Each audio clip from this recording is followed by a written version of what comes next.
Next year will be the 20th anniversary, and I wanted to just take a moment before moving on to acknowledge all of the extraordinary work aided by many of my faculty colleagues and many of our staff, but led by Professor Ron Brand, that has built our Center of International Legal Education into one of the primary centers for international law in the country and indeed in the world. So Ron, although we'll have many occasions for celebration next year, I think I could use this moment to just ask the audience to join me in thanking you for all you've done for the law school and for CILE.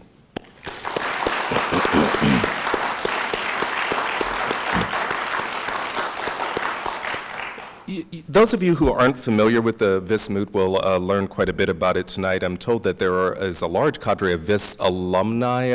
If the students who have previously participated could just raise your hands and wave so that we know who, oh my gosh. That is extraordinary. That is really wonderful. You know, I have been so impressed by obviously our law school, by our university, by CILE in particular, but the Vis Moot is a really unique educational opportunity, and I'm preaching to the choir to some extent since most of you are Vis alumni, but it's really unique as far as I'm aware at any law school in the world. The opportunity for students abroad to learn from our very distinguished faculty colleagues, of course, is valuable in and of itself, but the opportunity for JD students to participate in that teaching and to have an active hands-on role in the development of global legal leadership through the Vis Moot is truly a unique experience and one that's unparalleled anywhere. So I am grateful to be associated with a school that has such an exciting program, and you'll all be privileged to hear about the genesis and beginning of the Vis that has become such an important part of who we are and what we do to advance the globalization of the law both at home and abroad. The McClean Lecture is also an important part of our outreach on international legal issues. It is really a highlight of the year, and I should take a moment to acknowledge Global Solutions, which has supported the McClean Lecture this year and in the past. And it really brings some of the most distinguished speakers and leaders and thinkers on issues of international law and the international legal order. So we're really, really blessed and pleased to have Eric with us today and to have the benefit of your distinguished company to discuss these important issues. So I think you are all in for a real treat. Thank you for coming. My welcome again. My thanks to our distinguished speaker, to Ron Brand, to Harry, who I understand will be treating you to a serenade on his famous guitar. And I regret missing that as well. So please enjoy. I hope you'll enjoy the reception afterwards as well. And while you're all doing that, I will be picking up my children from soccer practice. So have a great time. I'll see you all soon. Thank you.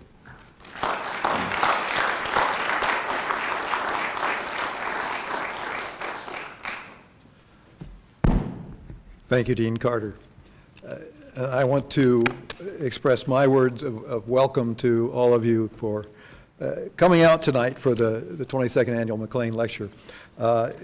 This is a bit of odd scheduling for us, and we build it around the fact that Professor Bergsten, the day after tomorrow, will be receiving the Leonard Thieberg Award in Private International Law from the ABA section of International Law in Washington.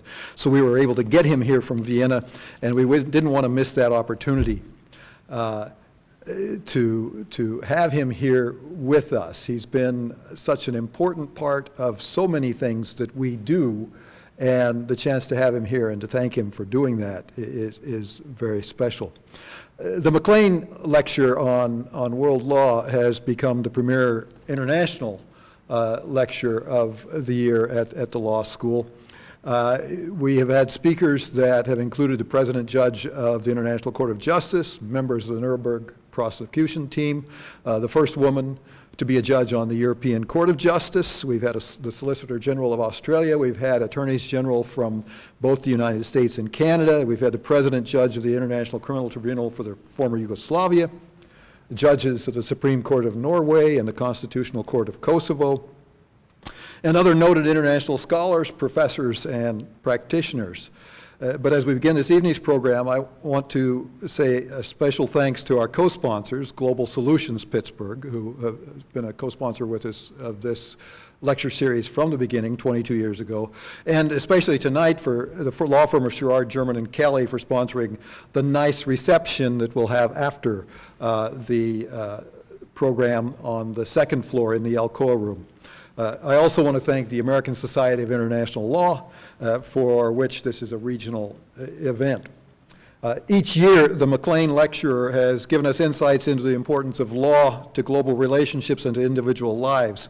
I think it's safe to say, however, that none of our previous speakers, despite their prominence, has changed the lives of so many lawyers in so many countries as has our speaker this evening. And I think the presence of Vis Moot alumni in the audience is testimony to that. Tonight we hear from someone who truly is one of the world's premier legal educators. The interesting thing is that despite a distinguished career in education, most of our speakers' contribution to legal education occurred as a professor emeritus.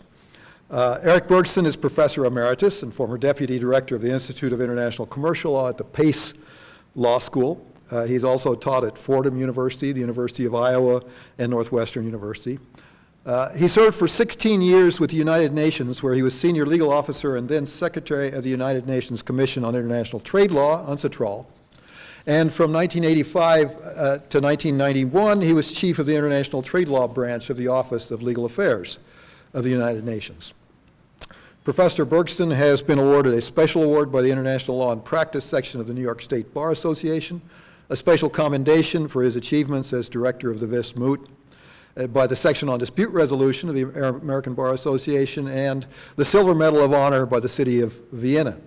And as I mentioned, on Friday of this week, he will receive the Leonard Thieberg Award for Private International Law from the ABA section of International Law. Prior to going into law teaching, Professor Bergson demonstrated an academic bent. He earned a BS from Northwestern University, a JD from the University of Michigan, an MA from Georgetown University, a Master of Comparative Law from the University of Chicago, and a Doctor of Comparative Law from the University of Chicago. But it was when Professor Bergson was transitioning back to academic life from UNCITRAL to Pace Law School that he became the force behind the creation, implementation, and administration of the Willem Vis International Commercial Arbitration Moot.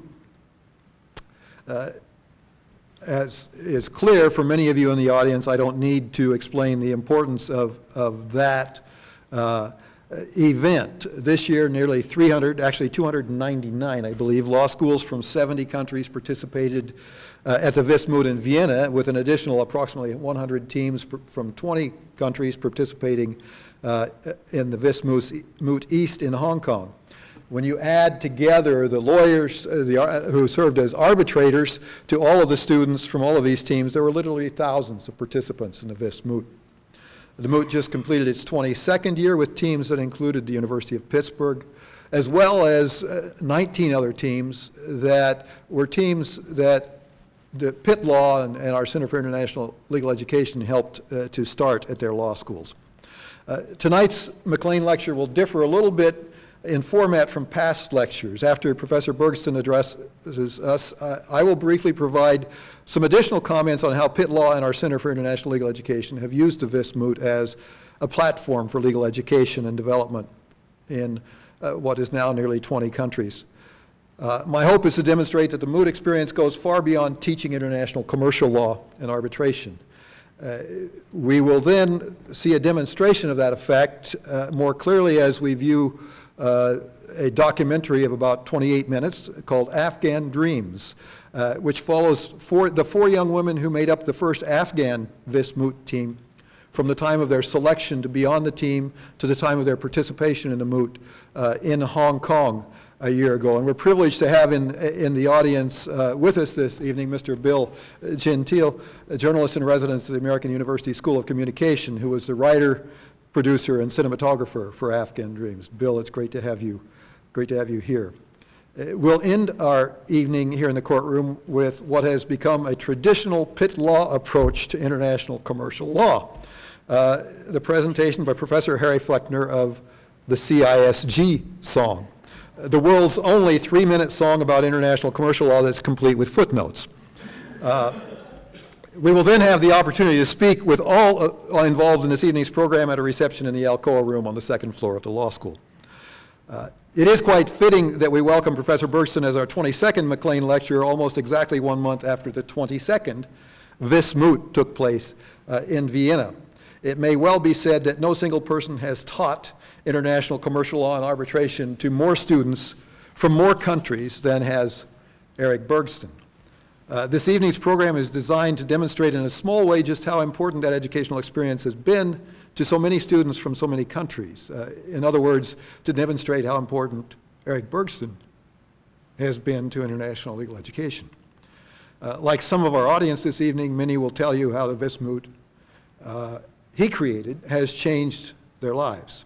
So now, to begin the evening of exploration of international legal education through commercial law, please join me in welcoming Professor Eric Bergson as our 22nd Annual McClean Lecture, speaking on the genesis and development of the Vis Moot, a platform for global legal education and the rule of law.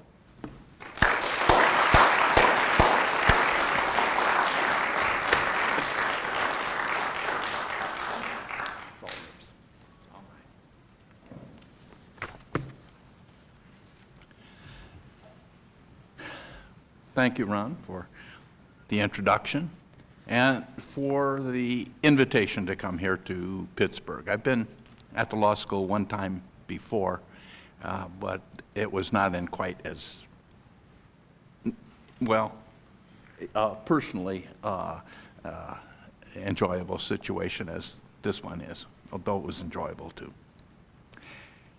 To talk about the Vis Moot in a law school setting is to talk about experiential education. It's particularly interesting in this context that when I first became a law professor, a little bit more than 50 years ago, there was little to no discussion of pedagogy, how to teach in the law schools. We taught as we had been taught, which is the case method that Christopher Langdell had introduced at Harvard in the 1870s. Received no training, even much discussion about what should be the goals of legal education and how those goals might be achieved.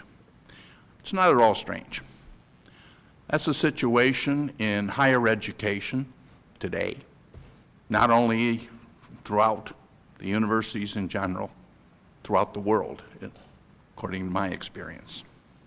Began to change a little bit in the American law school world with the introduction of legal clinics in the 1960s. However, at that time, experiential education through the legal clinics was decidedly a low prestige operation. There's currently a great deal of discussion about experiential education in American legal education. Began in earnest with the McCrate Report of 1992, followed by the 2007 Carnegie Report, and most recently by the amendments to the Standards and Rules of Procedure for Approval of Law Schools that come into force next year. The McCrate Report called for a practice-oriented rather than theory-oriented approach to legal education. The amended standards, coming into force next year, implement that suggestion by stating that the curriculum must include a requirement of at least one or more experiential courses totaling at least 6 credit hours. The standard goes on to say that an experiential course must be a simulation course, a law clinic, or a field placement. I have to admit I haven't read much of the literature on experiential education in law schools, but my impression is that it's written largely by the clinical faculty. They would be unlikely to write about preparing and teaching simulation courses. I'm sure there's even less on moot courts as one way to fulfill the experiential requirement, because the typical moot court would not fulfill the specific requirements for a simulation course set out in the standard. This moot might, depending on how it is handled at the individual law school. But moot courts began as experiential education, essentially part of an apprenticeship training to become a barrister. It seems that moot courts date back to the early years of the common law. When legal education began in a systemized fashion in the United States and other former English colonies, they included moot courts as part of the program. The extent to which moot courts were included in terms of their pedagogical value is not clear, or whether they were included in the law school programs because the students enjoyed them, as I have seen suggested. I know when I was a law student, it was a requirement at my law school to participate in a moot court argument. But it was not clear to me then, and it's not clear to me today, what value that particular experience had for me. It was a task to be endured rather than enjoyed. Now, in addition to the specific future job training aspect of experiential education, there's another approach, a pedagogical theory, to explain its value. That is, learning by doing enhances the student's desire to learn. The students are not treated as passive recipients of facts, but as active participants in the learning process. Pedagogical theory was developed in regard to the teaching of children by such educational philosophers as John Dewey in the United States or Maria Montessori. However, what's effective pedagogical theory and practice in regard to children is also effective in regard to adults, including law students. Of course, the specific techniques to be employed differ on the age and maturity of the students and in regard to the specific learning that is desired, but the approach remains the same. In an experiential learning environment, the students are called on to deal with what otherwise may be abstract concepts using their own powers of reasoning, imagination, and creativity. The role of the teacher, professor, in this type of teaching is to structure the learning environment to encourage the use of those powers and to guide the students towards a fuller understanding of the subject matter. Now, the pedagogical value of experiential education does not come automatically by the student's immersion in a real or simulated practical experience. It should be obvious that a practical experience or simulated practical experience such as a moot is of educational value only to the extent that it has been designed with educational goals in mind. This has been well recognized in respect of law school clinics and student externships. There's an abundant literature articulating the constant need for the responsible law school supervisor to work closely with the students and in a field placement with the field supervisors.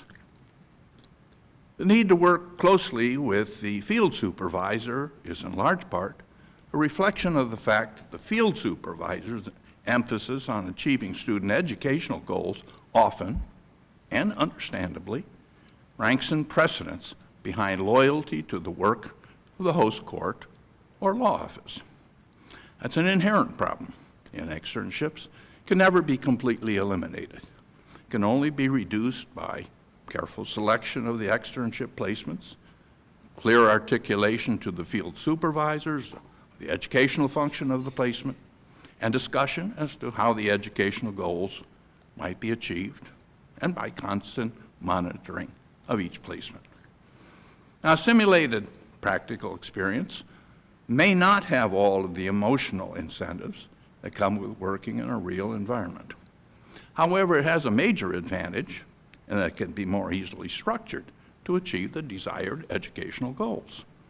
It can also be structured in such a way as to generate at least as much emotional incentive for the students as immersion in a real practical experience. We believe that we've achieved that with the Vis Moot. I don't want to give the impression that we had a completely thought-out pedagogical plan right from the beginning of organizing the Vis Moot. We didn't.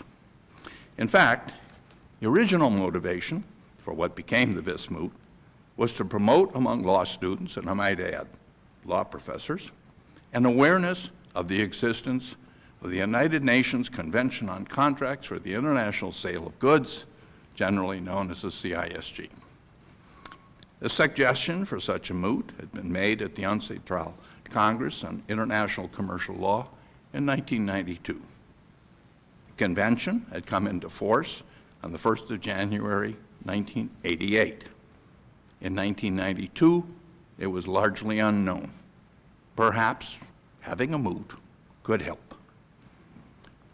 Now, the problems on which the students were to work in the first several years showed clearly the CISG origins of the moot. They were restricted to an analysis of the legal rules in the convention. It was at the third moot that Michael Hellering, who at the time was General Counsel of the American Arbitration Association, and Werner Melis, Secretary General of the Vienna International Arbitral Center, they spoke to me and said that by naming the moot the Willem C. Vis International Commercial Arbitration Moot, we purported to have organized a moot about arbitration, but there were no arbitration issues involved. They both suggested that the problems should include issues that arise in arbitration proceedings, in the proceedings themselves, and not arbitration issues that arise in the courts. What they suggested would, in effect, combine theory and practice. Of course, what happens in an arbitration itself is governed by the relevant law of arbitration, which in the moot is always the UNCTAD model law on international commercial arbitration, and by the rules of the institution in which the simulated arbitration procedures are taking place. The institution whose rules we use changes every year, and this year they were the rules of the International Court of Arbitration, which is part of the International Chamber of Commerce in Paris. It took several years after Mike Hellering and Werner Melis had spoken to me before I was able to work out the structure of the problems so that they could include both sales and arbitration issues in a reasonably balanced and realistic way. By the fifth moot, the problems had taken on the basic structures they have had ever since. The structure of the problems is, of course, affected by the structure of the moot itself. It should be noted that the structure of the Vis moot is different from most, though not all, moot courts around the world, and particularly in the United States. The typical moot court is set in an appellate court, which means that only legal issues are available for argument, not the factual issues which probably dominated the case in the trial court. Since the moot involves a dispute in an international sales transaction that has been submitted to arbitration, both the legal and factual issues are before the tribunal. In a simulated arbitration, in the context of a seminar or the course of a semester, it would be possible to have the students examine witnesses and generally argue the facts to the tribunal as well as to argue the law. In the context of a moot that is in the form of a competition, this is not possible. Nevertheless, it is possible to introduce an element of factual uncertainty and investigation. It's been accomplished in two ways. The first is that the problem, when distributed to the students, consists of the facts alleged by the claimant and by the respondent. Rarely do those statements of facts in the moot conflict, since there'd be no way to resolve the differences. However, the statement of facts is only a skeleton, somewhat like what a client might tell his lawyer when first approaching the lawyer for help in a dispute. There's always much more to the story, and a lawyer has to probe to find out what the additional facts are that might be legally relevant.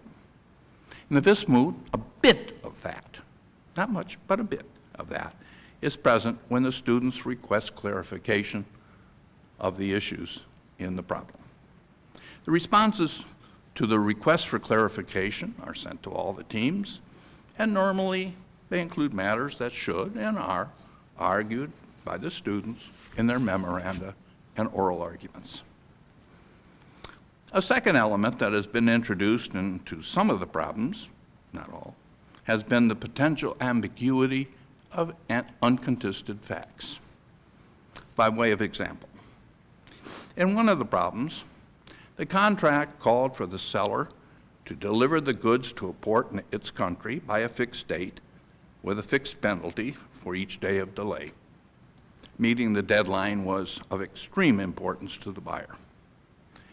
The buyer was to arrange the ocean carriage and payment by a letter of credit. About a week before the deadline, the representative of the seller called the representative of the buyer and said they would miss the deadline by about a week. After the normal expressions of unhappiness, the buyer's representative said he would take care of amending the documents. Well, he did have the contract of carriage and the letter of credit amended. Had he also agreed to have the contract to be amended, as the seller alleged, and the buyer denied? No. Well, while the structure of the problems, has not changed over the past 15 years, there's been a noticeable development. In the early years, the sales transaction, the disputes that arose from them were typical professorial hypotheticals. The problems raised the desired legal issues, but they were far from realistic. This began to change in a substantial way at the 13th moot. One of the arbitrators in previous moots was a man by the name of Jeffrey Beresford Hartwell. He was an engineer, not a lawyer, who had participated as arbitrator in a number of real arbitrations. He suggested to me that he had been arbitrator in a dispute that would make a good moot problem. It did. And for the next several years, he was my advisor on the factual issues in the sales dispute that was the subject of the arbitration. Unfortunately, he had a stroke, and he was no longer able to provide this valuable service for me and the moot. But the role was taken over by Hugh Dundas. Hugh had been the general counsel of an oil company. His standing in the arbitration world is shown by his presidency of the Chartered Institute of Arbitrators, which is only one of the many prestigious offices he has held. The moot has benefited greatly by the largely unknown role that these two gentlemen have played. Now, the increasing reality of the moot problems has a positive impact on the enthusiasm with which the students engage in the legal research and presentation of the arguments in both written and oral form, with the consequent enhancement of the learning process. However, it has another and equally important effect. The students face the complexity of business disputes in a way that they are unlikely to have experienced in the classroom. How many of them have thought about the problems in the supply chain of a finished manufactured item, or with the implications of the global compact, or have even heard those words, or of conflict-free coltan? Have some of you been in the last moot? That conflict-free coltan was an issue?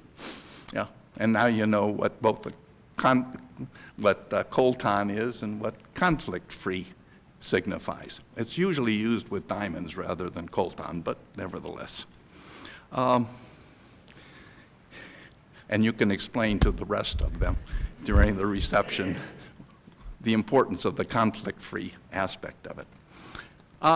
But these are the types of issues arising in international business and international business disputes in a regular way.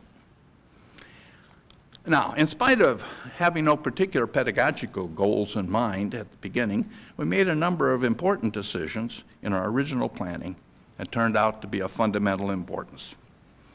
Our first decision was that the moot was to be an international moot, or given that it was, it should in every respect be imbued with the appearance and reality of internationality. We thought it would detract from the appearance of internationality, especially when the moot was new, if the moot being organized by an American law school was to have the oral arguments in the United States. We therefore decided to hold the arguments in Vienna. Now, Vienna was an obvious choice. First of all, because of the symbolism of the presence of UNCITRAL in Vienna. It was also practical in that we would need logistical help. And from my time at UNCITRAL, I knew a number of persons in Vienna who might help, and indeed they did. It was also convenient for me personally, but that was more of a consideration for my colleagues at the time than it was for me, at least consciously. Now, it turned out that Vienna is an almost perfect place for the moot. It is large enough so that it can accommodate all of the participants. There are all of the facilities that we need. And yet the city does not overwhelm the event as it might if we were in London or Paris. Now, a consequence of the desire that the moot be as international as possible in both reality and in appearance, which was of no significance at the beginning when there were only 11 teams, is that the Vis Moot has no national rounds in which only the one or perhaps two teams advance to the international rounds. In such a moot, the majority of the students argue against other students from their country in front of panels made up largely or completely of lawyers or professors from their own country. The only aspect of such a moot that is international for the majority of the students is the subject matter about which they have argued. Now that there are 300 teams competing in Vienna, the fact that there are no regionals is very much a factor in the organization of the moot. There's also a Vis Moot East held in Hong Kong, first organized after 10 years of the moot in Vienna. Completely separate moot, though it uses the same problems, has the same rules, with the exception of those matters dependent on the location and the timing of the oral arguments. It's been a very successful way of accommodating more students and to make it easier for some of the teams from Eastern or Southeast Asia to travel to the orals. Some of those teams would not participate at all if it were not for the Vis Moot East. There are teams from Vietnam, Cambodia, which would find it hard to get to Vienna for financial reasons, if no other. Another decision we made at the beginning was that the moot should be fun for the students, especially during the period of the oral arguments. For one thing, we had all had international experience, and we knew how important it was to be able to meet one's foreign colleagues as friends. This is not networking, that comes later. It is creating an atmosphere of mutual understanding. Another aspect of the moot being fun for the students is that learning is most easily accomplished when it's enjoyable. That's an essential part of the pedagogical theories of experiential education. In addition to the pedagogical goals, making friends of the other students was a goal unto itself. The students would have worked hard for 6 months or so. Even if they received academic credit for participating in the moot, the credit they received would not be commensurate with the amount of work involved. Hopefully, the work itself was enjoyable, but during the period of the orals, we should try to make it as much fun as we could achieve. We worried about this issue in planning the first moot. How could several men over 60 years of age make the time in Vienna for students in their 20s? We did what we could. It was a reception for the students the evenings before the arguments began, and a banquet at the end. Not much, but something. We were saved by the man who had made the suggestion for what led to the Vis Moot at the Untitled Congress. He took it upon himself to organize activities for the students in that first moot in the evenings. Even more importantly, one of the 11 teams in the first moot was from Australia, and they, along with their professor, were the catalyst around which the student activities revolved. Following the third moot, the Moot Alumni Association was created, and in addition to their important professional activities, they now take it upon themselves to make sure that there are social activities for the students every evening. What we didn't anticipate was the extent to which a large segment of the former moot participants would consider themselves to be part of a Vis Moot family. They participate as coaches of later teams, come to the moot to serve as arbitrators, and perhaps to relive an aspect of their student days. Whatever be the reasons, their continuing enthusiasm for the moot affects the current group of students and gives a wonderful atmosphere during Moot Week. We may not have decided at the beginning of the moot that we should have as professional a tone as possible, but we soon did. Naturally, there are limits to what one can do in a simulation, but it's possible to do a lot. No single specific action taken to give that tone to the moot. It was more of a general attitude. The atmosphere of professionalism was certainly enhanced by the participant of many lawyers who are in their professional life in arbitration as arbitrators of the student arguments. Perhaps the presence of arbitrators in the moot by former moot student participants working in the field of arbitration suggested that participation in the moot can really be the opening to professional engagement in this interesting field of legal practice. An important element of the professional atmosphere of the moot is the numerous lectures on arbitration, or the CISG, that are organized during the week of the oral arguments. It is particularly significant that the Moot Alumni Association is among the sponsors of several conferences at the moot every year. Even the presence of the major arbitration law publishers has added its bit to the atmosphere of a professional event. As important as internationalization, enjoyment, and professional atmosphere have been to the success of the Vis Moot, the most important decision we made at the commencement is, as that is expressed in the rules of the moot is designed to be an educational program with many facets in the form of a competition. It is not intended to be a competition with incidental educational benefits. The implementation of this decision has two aspects: developing the moot as an educational program and minimizing the competitive element.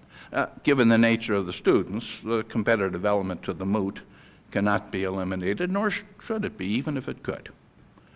Competition is an integral part of the moot, gives the students an incentive to do the best they can in preparing the memoranda and making the oral arguments. The most obvious and surprising consequence to some observers of this policy is that the rules specifically state that, and I quote, faculty advisors, coaches, and others may help identify the issues, comment on the persuasiveness of the arguments the students have made in drafts, and, when necessary, suggest other arguments the students might consider employing. Nothing in the rules of the moot that restrict the moot preparation from being in the context of a course or seminar, and indeed that's how it's done in a number of law schools. 2 American professors have published a book to be used in such a course. About one half of the book is on the CISG, and the other half on international arbitration. Not all teams receive any instruction in the law of arbitration or CISG or have a coach. is against the traditions of how moot courts are conducted in some places. It's particularly true in India. I regret this, but nothing obvious the organizer of this moot can do about it. In spite of the handicap that not having a coach is, the first team that consisted of only 2 students presenting the arguments for both sides to win the moot was from Calcutta in India. Not only did they not have any help, and by the way, it was the first time a team from that law school had ever participated also. They didn't have any help in preparing their arguments, but they had to go from Calcutta to Delhi to find a library that had the materials they needed for their research. And it's quite a distance, which just shows that everything is possible if you want it enough. It's probably not surprising that those who serve as coaches of the teams are not necessarily professors. Some are practicing lawyers with significant experience. Others, especially in Europe, are graduate students serving as professors in the law school. Yet others have participated as students and are either still in law school or are recent graduates. Now, while professors and experienced lawyers have more background in the skill necessary to serve as coach of the team, the recent moot participants also have something special to offer. They know what it is like to spend a week in Vienna surrounded by fellow students from around the world. Moreover, they have experienced the challenge of presenting their arguments to panels of arbitrators who do not have the same legal training as they do, and as a result, may approach the analysis of the law from a completely different perspective. I might say I have considered the participation of young, recent student participants as coaches and as arbitrators in the moot as a form of continuing legal education. The law, how to analyze it, how to apply it to concrete factual patterns, looks different from the other side of the table. At one point, there was some concern that at some schools, the memoranda were in fact being prepared by the coaches. I have no idea whether this was the case, but an addition was made to the rules that the final product must be that of the students, not their advisors. It's not, of course, a problem in regard to the oral arguments. Students can receive all the training that is desired since they still have to present the arguments to the tribunal themselves. In addition to the coaching available to the students, there are many pre-moots held around the world at which the students are able to practice their skill in presenting the arguments in favor of the claimant or respondent, as the case may be. For the 22nd moot that ended a month ago, there were 35 pre-moots listed on the moot website.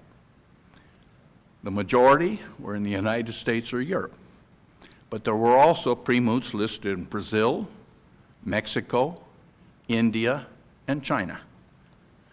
One pre-moot was an online event. Well, I'm not sure about this year. In the past, there have also been a number of non-listed pre-moots as invitational events involving 4 to 8 teams, though others, such as the Middle East pre-moot, had a few more. Several of the pre-moots have become major events of their own, with conferences attached, which draw audiences from outside the country in which the pre-moot is held.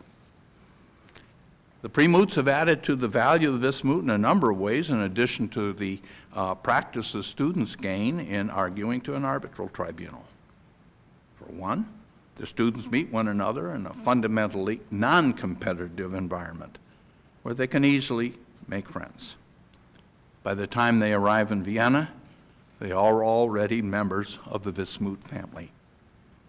Especially when there are conferences held in conjunction with the pre-moot, they can see that arbitration is truly an international activity with essentially the same rules and procedures throughout the world. Finally, it is no small matter that the arbitrators at the pre-moots are often composed of lawyers who would otherwise not be aware of the Vis Moot. In part because of the pre-moots, the Vis Moot is widely known and respected throughout the international arbitration community.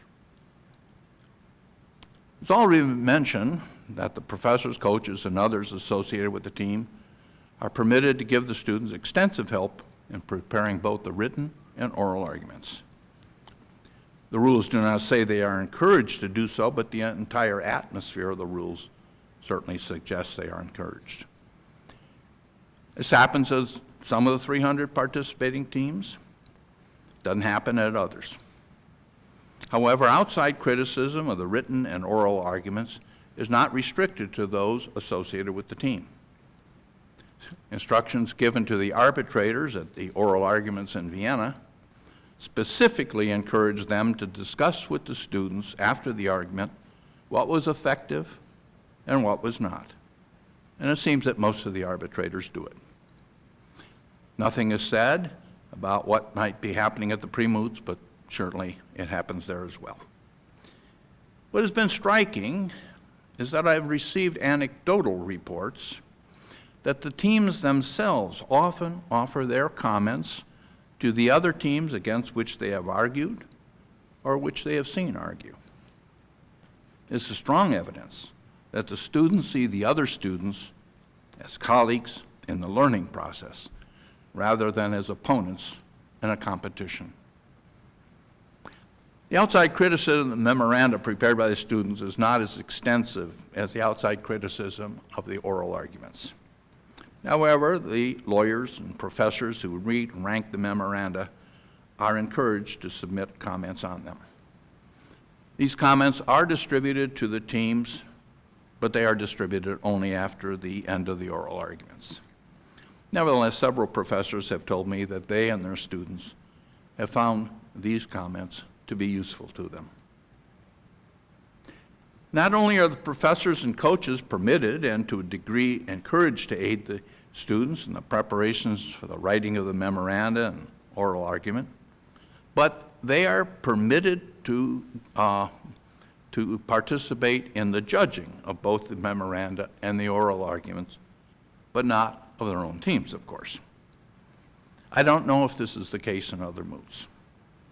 I know it was surprising when it was first instituted at the second moot. There was no grand design when it was first permitted. It solved a problem that we had. There had been 11 teams in the first moot. Each argued once for claimant and once for respondent. That generated 11 arguments. The top two teams in the ranking argued in a final argument to determine the winner. Therefore, there were 12 arguments altogether. After the first moot, we reviewed how it had gone, what seemed to go right, and what should be continued, what should be changed. And we decided that with all the effort required to prepare the memoranda and the expense of coming to Vienna, which is no small matter, we should increase the number of arguments per team to twice as claimant and twice as respondent. As it turned out, there were 22 teams in the second moot. So we had two final arguments in addition to the final argument. We were faced with 47 arguments in place of the 12 the year before. There were not enough lawyers who had agreed to act as arbitrators to staff all the arguments. The solution was to ask the professors and coaches of the teams to also participate as arbitrators. I remember thinking, at least they knew the problem. All this came out of necessity rather than as policy. I quickly realized there was a significant additional advantage. They were more likely to make friends with lawyers and professors from other countries than if they were in Vienna only to accompany their teams.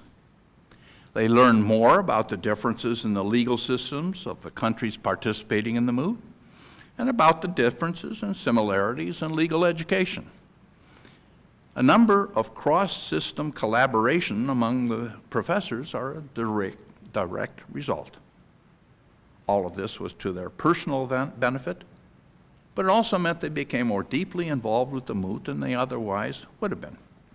They became better coaches, more committed to the continuing participation of students from their law schools in the moot in following years.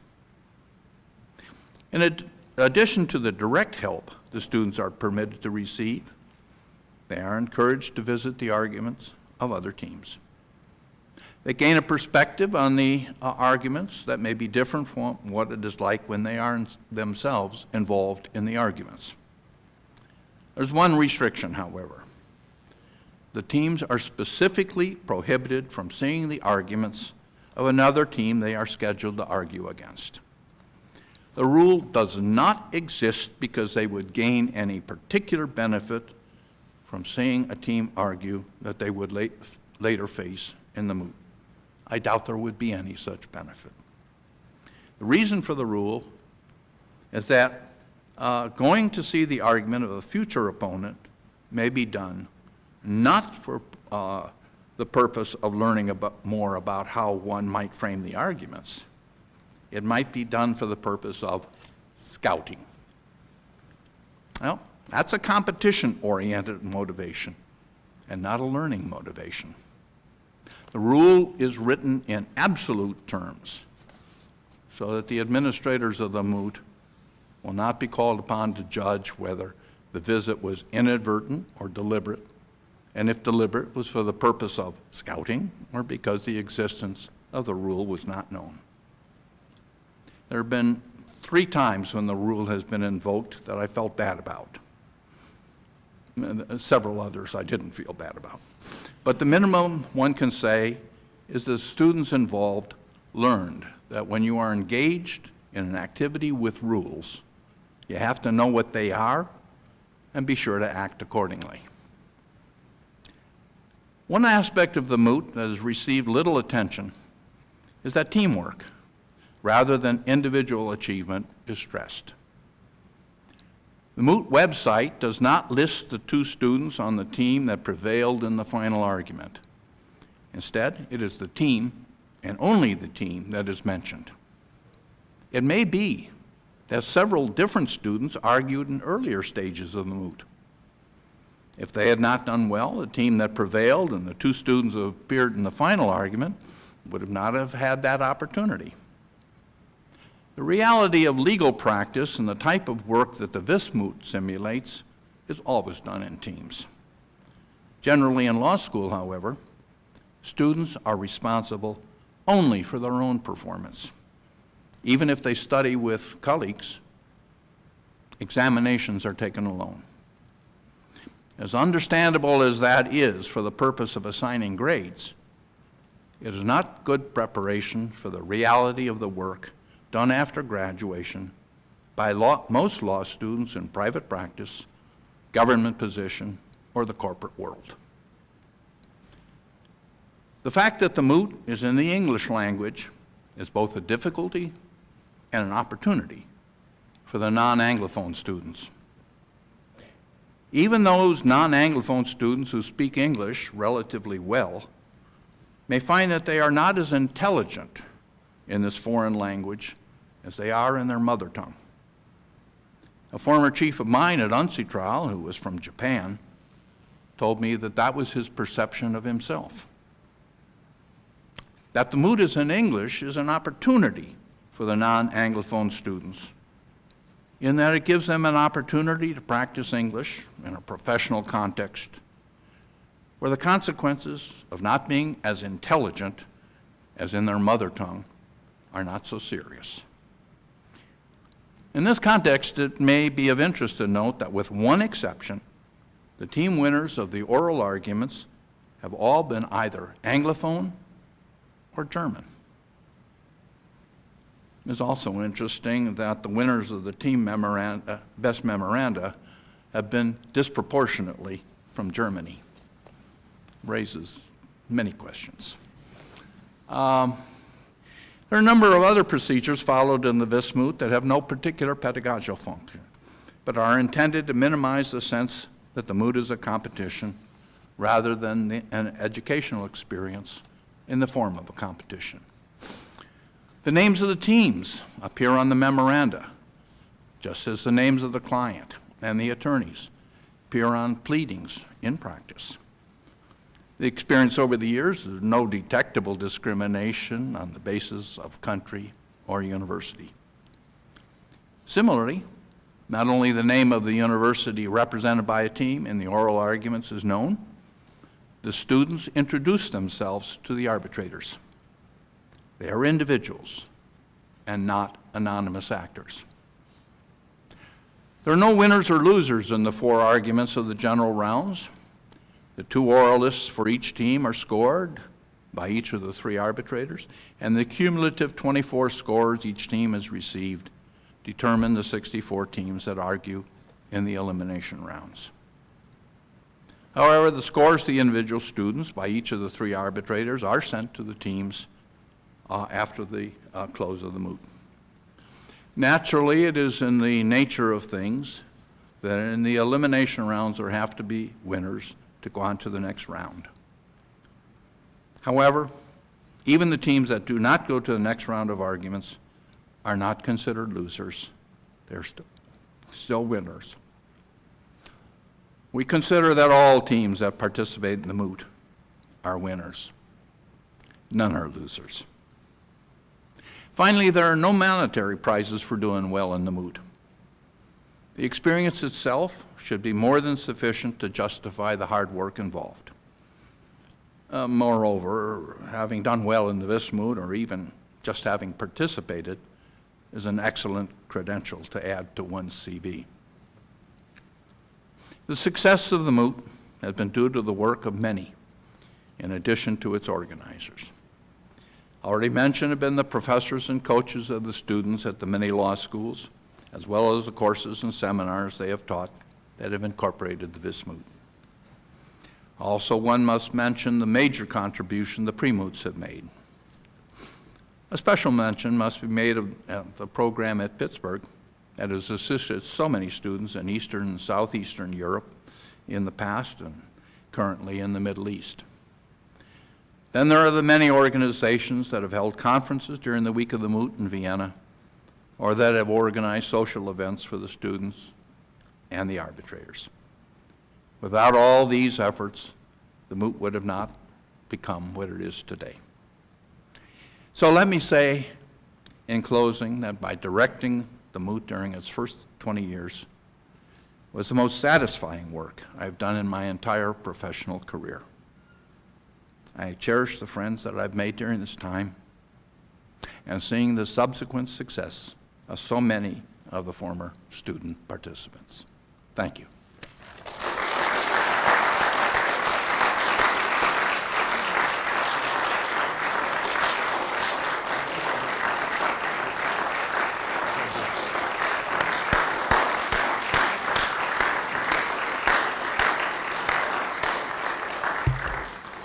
We're going to move to something a bit different here for a moment. But Eric, I want to thank you for a review of what clearly has been a life's work and an effort to put together something that really does make a difference, and it has. As we listen to Professor Bergsten, there are several things that I think become quite obvious. First is his devotion to an educational process through the Vis Moot experience. Second is his clear understanding that the educational process is heightened when the accompanying personal and social experience is a pleasant one. Third is the humility with which he presents the history and purpose of a program that has touched so many lives in so many ways. I want to take a few minutes to reveal why Professor Bergson's just the facts sort of approach to explaining the Vis Moot doesn't really tell the full story. I will do this by explaining how one law school, the University of Pittsburgh School of Law, through our Center for International Legal Education, has borrowed Eric Bergsten's wonderful educational platform in our work with the U.S. State Department and the U.S. Commerce Department's Commercial Law Development Program to reach out to law schools in transition countries to help improve legal education. But that process, I believe, because of the value of the Vis Moot platform, has done much more than improve legal education. it has enhanced the environment for the rule of law in many countries. I think, too, that it helps to put faces on those who have benefited from Eric's efforts. So I will direct you to the screen above, rather than to look at me, as I described just how the Vis Moot has in fact been such a valuable platform for global legal education and the rule of law. Here at Pitt Law and CILE, our adventure in the Vis Moot began with our first Vis team, the third year of the Moot, when Joanne Darkey and James Callahan represented us. Now that we're working in the Middle East, it's quite interesting the fact that James Callahan happens to be the General Counsel for Etihad Airways in Abu Dhabi. It wasn't hard to see that this small competition provided big benefits to those who were involved. In our second year of the competition, our team consisted of Jennifer Bright and Mark Walter. Mark would later become CILE Assistant Director in order to help us carry out the on-the-ground work for State Department-funded partnerships with Donetsk National University and Kiev Tereshchenko universities in Ukraine, and the University of Belgrade in Serbia and the University of Pristina in Kosovo. Mark's experience in the Moot had been a positive one, and he readily saw how that experience could be even more valuable to students in countries going through important legal system and legal education change. As a result, our work with all of those schools included developing Vis Moot teams. That process has thrived at all of those schools, and despite the fact that our State Department funding ran out years ago, each of them sends a team to the Vis Moot nearly every year, with Donetsk being an obvious exception this year given the circumstances in eastern Ukraine. At Donetsk National University, we established a student study center at the law school and trained the first team for the 2001 Moot. At the University of Belgrade, we helped train their first team for the 2002 Moot. We then did the same at the University of Pristina in Kosovo, and Kiev National Tereshchenko University in Ukraine for the 2003 Moot. This began a process by which we would conduct summer schools at our partner universities and then bring the best students from those experiences to Pitt for the LLM program, trying to include as many special opportunities for those students as possible. The Vis Moot proved to be the platform from which the best students at each of our partner law schools were identified. With the additional training of the LLM program, many of them have gone back to teach and keep Vis teams alive at their law schools and to be leaders in academia, government, and the private sector. In 2006, I traveled with representatives from the Commercial Law Development Program of the U.S. Department of Commerce to meet with law school representatives in Oman, Qatar, and Bahrain. At each stop, I explained how I thought the Vis Moot was a tool that could provide significant benefits to the law school curriculum and to the legal profession by training the international commercial law and arbitration experts each of these countries was lacking from the inside. This led to further meetings that year in Qatar and in Bahrain. And then a partnership was arranged with CLDP, and in the fall of 2007, I traveled to the University of Bahrain with two of our prior year's Vis Moot team members, Kate Drabecki and Katerina Osanova. We trained the first Vis Moot team from Bahrain for the 2008 competition. As we became involved in the Middle East, we also continued our partnerships in Ukraine, Serbia, and Kosovo, adding Kiev Mohila National Academy School of Law to our group of Pitt Consortium Vis Moot teams. We returned to the University of Bahrain in early 2008 to add oral argument training to the earlier substantive instruction for the Vis team. This time including a course in English for lawyers taught by Professors Teresa Brossoff and Kevin Deasy in order to build the base of students able to compete for the Vis team. In the fall of 2008, and again in the spring of 2009, Katerina Osanova and Esther Moseman repeated this process at Sultan Qaboos University in Oman. Professors Brossoff and Sensheimer provided an English for Lawyers course to begin building the language competence necessary to the competition. During the 2009-10 academic year, Rick Grubb, Mark Cota, and Carrie Ann Stair traveled with me to the United Arab Emirates in Al Ain, UAE, where we trained their first team. The following year, Pitt Law students Amelia Matthias, Richard Kyle, and Christine Long traveled to Doha to train the first team from Qatar University School of Law, and in the spring to the UAE to work with the 4 teams from that region.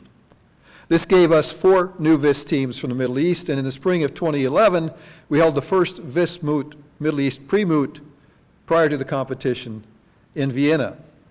While that pre-moot had been scheduled to be held in Bahrain, the events we know as Arab Spring resulted in a rescheduling to the offices of Baker and McKenzie in Vienna. We also continued our previously established Pitt Consortium friendly practice arguments in Vienna prior to the moot, allowing each team to calm their nerves once they had arrived and have a more comfortable argument before the competition began. In the fall of 2011, Pitt Law students Sarah Miley, Kimberly Staines, and Caitlin Young traveled to Amman, Jordan to train students for new teams from Jordan and Iraq. The following spring, they provided oral argument training in Oman and helped administer the second Middle East pre-moot with teams from Bahrain, Iraq, Jordan, Oman, Qatar, Tunisia, and the UAE. In 2012 and 13, Pitt Law students Emilia Brett, Aaron Correa, and Brian Frail traveled to Istanbul to train teams from Iraq, Qatar, and Turkey in the fall, and to Abu Dhabi in early 2013 to provide oral argument training and help administer the third Middle East pre-moot with teams from Bahrain, Iraq, Jordan, Oman, Saudi Arabia, Tunisia, and the UAE. The 2016 fourth Middle East pre-moot was preceded by training in Istanbul and then by Pitt Law students Janet Checkley and Krista Smith in Doha, Qatar, with the pre-moot having grown to 8 teams, including teams from Egypt and Kuwait, and for the first time, Afghanistan. Those of us in this room will shortly see the story of that team from Kabul University. The 5th Middle East pre-moot was held last month in Amman, Jordan, with teams from 11 countries, including 3 from Afghanistan and the first team ever from Iran. There is now a solid core of Middle East law schools at which the Vis Moot and resulting courses in international commercial law and arbitration are well established. The process will continue with or without help from CILE and Pitt Law. When we travel to the Pitt Vis team, with the Pitt Vis team to Vienna each year, an important part of that experience is meeting the teams and coaches from all of the Pitt Consortium teams that joined for friendly practice rounds prior to the moot. This year that group numbered 19 teams, with the notable absence of our friends from Donetsk. Those teams were Alameh Tabatabai University from Tehran, Iran, Al-Narain University, Iraq, American University in Kosovo, University of Bahrain, University of Belgrade, Birzeit University in Palestine, Dar al-Hekma University in Saudi Arabia, Faculté de Sciences Juridiques, Politiques et Sociales in Tunis, Tunisia, the University of Jordan, Kuwait International University, Kiev Mahila Academy, Ukraine, Kiev National Taras Shevchenko University, Ukraine, the University of Pittsburgh, University of Pristina, Kosovo, Qatar University, Sarajevo University, Bosnia and Herzegovina, UAE University, the University of Zagreb in Croatia, and the University of Zenica, Bosnia and Herzegovina. Of course, the core of the experience is the intensive experience, hands-on educational development encountered by each student in the moot. And it is always very special when Professor Harry Fleckner sings about international commercial law and arbitration in front of nearly 3,000 mooties at the Vienna Concert House for the opening ceremonies in Vienna. We will have a little bit of that. Harry always closes the opening ceremonies in Vienna, and so carrying on that tradition, he's going to close our program this evening as well. But actually, my favorite part has become the Pitt Consortium dinner that we have every year in an appropriate Viennese setting where we have all of the Pitt Consortium teams And kind of like the moot, we have very few rules, but we have one rule that we enforce strictly, and that is you cannot sit next to a member from your own team. The resulting exchanges of cultures, education, and often traditional national songs goes far to demonstrate the Vis Moot impact. We have seen some of the schools at which we have started Vis Moot teams eclipse even our own level of involvement, with the University of Belgrade now hosting more than 60 teams at their annual arbitration conference and pre-moot.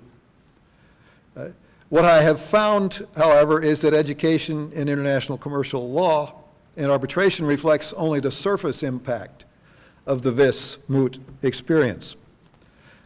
We have seen it can be difficult to capture the full effect of the Vis Moot.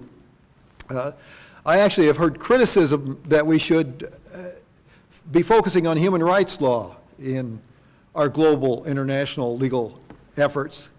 But those who say that are really missing the point. The Vis Moot is more than education in international commercial law and arbitration. Let me read for you what I got in an email from one of our students from Bosnia and Herzegovina this year. After the moot, I received this email. The Vis Moot gave us a chance for the first time to look up from our books and to put our knowledge into use. Although we did not achieve our goal of reaching the first 64, we learned that this competition is much bigger than the success of one team. It is a living organism functioning in perfect harmony, with the single goal of empowering and equipping young minds for a successful life. We have met some amazing people, and we are ready to keep working even harder for our future goals. When we were in Amman, Jordan last fall, we met with former members of the University of Jordan Vis team who were asked what participation in the moot had meant to them. One young woman didn't hesitate in her answer. After what we learned from the Vis, she said, "We no longer fear the future."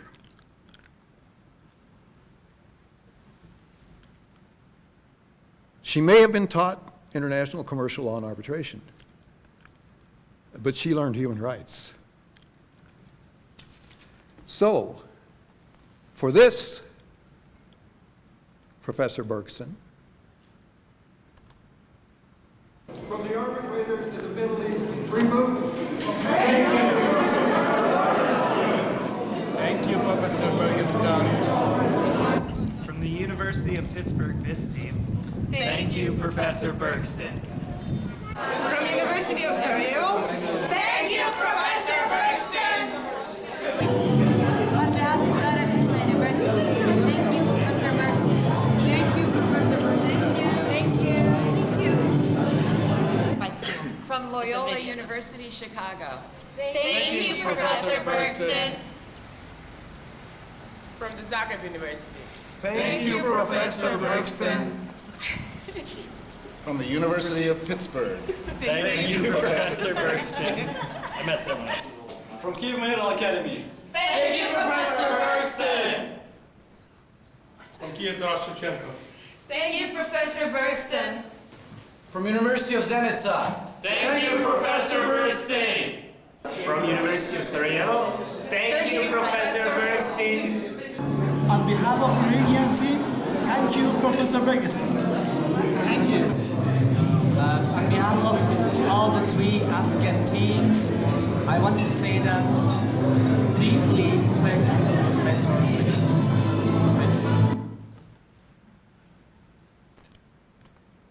And tonight, thank you, Professor Bergson. Please come up, Jamal.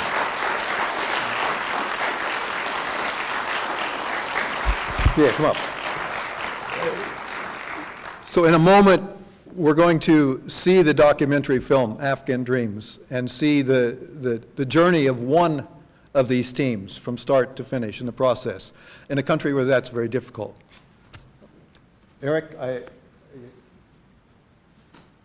we are privileged to have you with us tonight. And we have our traditional gift for our McClean Lecture. Now, I have to explain a little bit about this. We call this the McClean Lecture on World Law.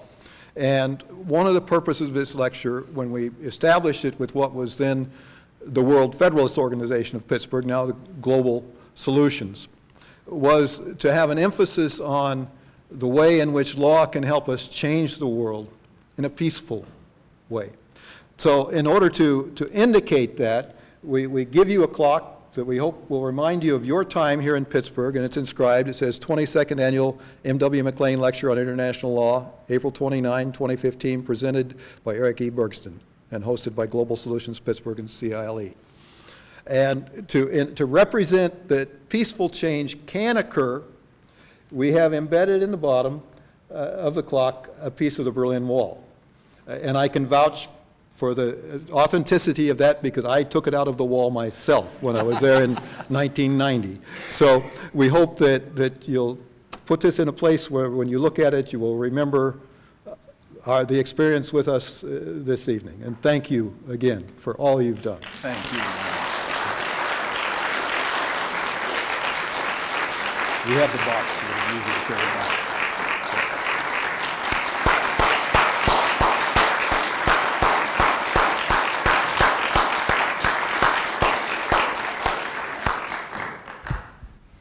And now, before we retire, we will have a chance we're not going to have our usual question and answer session. We're going to save that to have it be informal at the reception upstairs.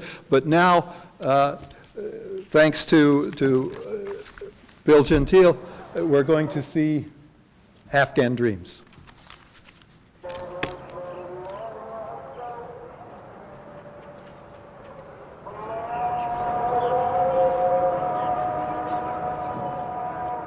More thing to close. And this is the thing that reminds us that international commercial law does bring us together. Harry?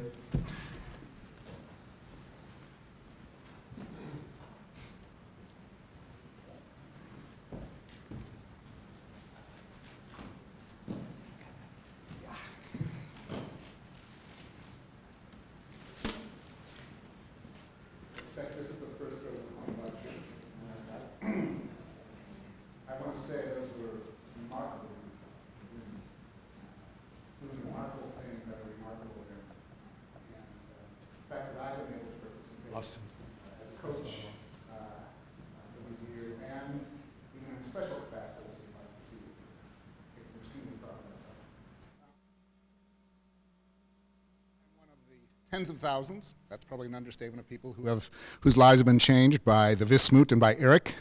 I am one of the special people who have been particularly blessed with having the combination of Eric and Ron working on me to help me have a great experience and a wonderful life. In fact, it was in that first visit that Eric paid to the University of Pittsburgh, where Ron and I had organized a CISG conference, and Eric was a speaker. For some reason, I got it into my head to write a song about the CISG, which I do a lot of work on. Ron is quite a musician. We had played a lot of music together, and he allowed me to do this. And so at the speakers conference for this particular speakers dinner, for this particular conference, I performed the CISG song with a buddy of mine I do music with, and it was well received by that distinguished group who got all the little in-jokes and stuff like that were part of the song. And that made me about as proud as I could be, and I thought that would be the last time the song was ever performed in public. But after it was done, Eric came to me and said, "You ought to do that at the opening ceremonies at the concert house in Vienna." Yeah, I guess I could do that, I thought, and I've done it. And as a result, the song that should have been forgotten about 10 years ago as an obscure event at an academic conference is now known, in fact, to tens of thousands of students, and in fact gets a little bit of some of the warmth and some of the good feelings that the Vis generates gets kind of put on this song. I get a lot of people who talk to me about listening to the song when they are being driven nuts by preparing for the moot and feeling a little bit of relief, and that makes me feel very good. This is the song that started that particular trend.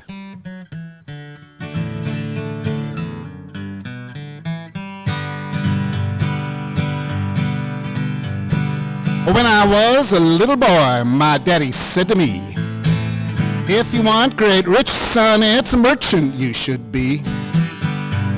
You can deal with kids from cars to card and earn more than enough. But don't buy a soul cross border, son, 'cause that's awfully risky stuff. We didn't have no CISG. If you know it, sing along. We were clueless how the law would go if we dealt internationally. But now when I buy, I always know about I forget the word. Do.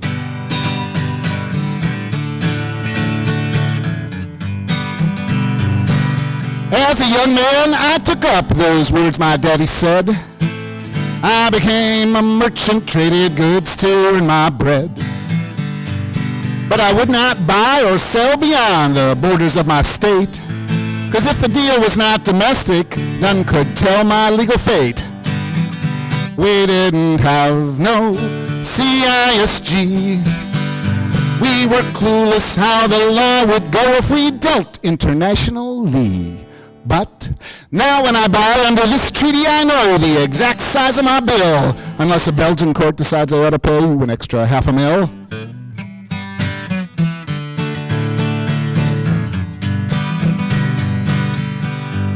But now there is a treaty when I buy or sell afar. I can deal with folks from everywhere, from Arles to Zanzibar. And the goods I buy, well, they're always fine, and my buyers, they never sue. You know, I hardly need a lawyer. Yes, my life's perfection true. Because we have that CISG. There's no risk in international sales far as the eye can see. But I just received a shipment, so I must quickly say goodbye, because German courts and the Austrians too give me just 5 minutes to inspect and notify.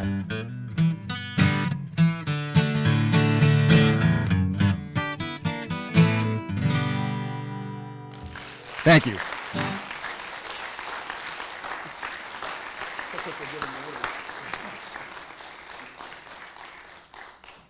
Okay, we have a nice reception waiting for us up on the second floor in the Alcoa room, and we'll have a chance there to have further discussions about any part of the program tonight. So please join us up there.